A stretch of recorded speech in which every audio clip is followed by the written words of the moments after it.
Mesdames et messieurs, je suis ici aujourd'hui pour vous parler de la peine de mort. Je suis présente devant vous afin de vous démontrer à quel point cette pratique est inacceptable.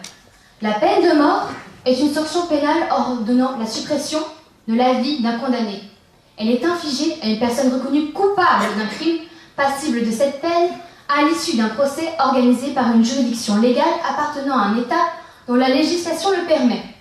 La mort fait partie intégrante de nos vies. En effet, nous la côtoyons tous les jours sans le savoir. Des gens meurent chaque seconde dans le monde. Mais là n'est pas le problème. Le véritable problème est que des gens parfois innocents sont condamnés à mort. La peine de mort. Si vous vous demandez encore quel est son bien fondé, laissez-moi vous dire que cela doit disparaître. Imaginez, si vous étiez victime de ce jugement hâtif et irréfutable et que vous étiez condamné à mort. Vous perdriez espoir. De plus, cela est contre nature à l'imprévisibilité de la mort. Et oui, vous connaissez le jour, l'heure, la minute et le lieu de votre mort. Rien de plus glaçant. Je ne prétends pas être la première à vouloir réfuter cette sanction funeste. Non. De nombreuses personnes telles que Jean Jaurès, Victor Hugo, Robert Badinter ont défendu le droit de vivre des hommes. Mais je souhaite et vais vous poser une simple question. Qui donc pourrait avoir l'audace, la prétention d'affirmer que il ou elle peut ôter la vie d'un être humain qui est son égal face à la loi? Personne. Cette peine est un supplice, et on ne doit pas remplacer un supplice par un autre supplice.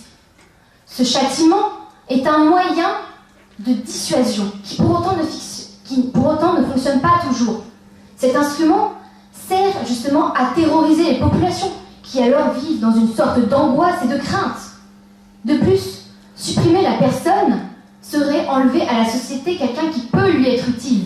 Et comme nous le savons tous, chacun a droit à une seconde chance. Alors supprimer la personne empêche l'amendement de sa peine et n'est pas satisfaisant. Cette sanction barbare est moralement inacceptable. Comme l'a dit Jean Jaurès à une foule immense, je cite, « La peine de mort est contraire à ce que l'humanité rêve depuis plus de 2000 ans, à penser de plus haut et rêver de plus noble. En effet, la peine de mort est contraire à l'évolution des pensées, des opinions et de la société en elle-même. » Comme si cela ne suffisait pas, la justice qui est celle justement qui condamne n'est pas toujours infaillible. Prenons par exemple l'affaire Patrick Vils. Un jeune homme de 16 ans, condamné à perpétuité suite à une erreur judiciaire, on l'accusait d'avoir enlevé et tué 2 jeunes garçons en Moselle. Il a passé 15 ans en prison de manière injustifiée. Elle n'est donc pas toujours fiable, comme l'humain qui n'est pas toujours totalement responsable. On peut prendre l'exemple de nombreuses affaires judiciaires qui ont emprisonné des innocents et condamné des civils parfois accusés à tort, de manière volontaire ou involontaire. Comme Jules Durand, en 1910, qui a été condamné à mort, peine commuée en 7 années de réclusion ferme et innocenté par la Cour de cassation. Mais devenu fou, suite à son incarcération, il n'en saura jamais rien et il mourra en prison. Alors, l'être humain ne peut que progresser en passant au-dessus de la vengeance privée. Mais comment faire? Oui, comment faire? Il faut tout d'abord ne pas se fier à la loi du talion qui, je le rappelle, œil pour œil et dent pour dent, et essayer de comprendre pourquoi tel acte a été fait, ainsi que les motivations qui ont poussé à de tels agissements. La mort que l'on donne relève souvent d'une vengeance privée et non de la justice telle qu'elle devrait être rendue par la société. Mesdames et messieurs, cette violation du droit à la vie a disparu en France en 1981, il y a seulement 42 ans. Pourquoi ce retard si immense sur d'autres pays européens? Je ne m'attarderai pas sur les protestations de mes adversaires qui dénigrent le droit de vivre et de porter un droit fondamental et non négligeable à mes yeux et à vos yeux, je l'espère.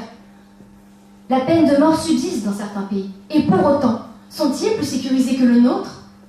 Mesdames et messieurs, dames, les jurys, cette pratique doit être annihilée pour le bien de tous et toutes, pour pouvoir vivre dans une société où nous pouvons être libres et ne vivons pas dans la crainte d'être un jour les suivants sur cette liste.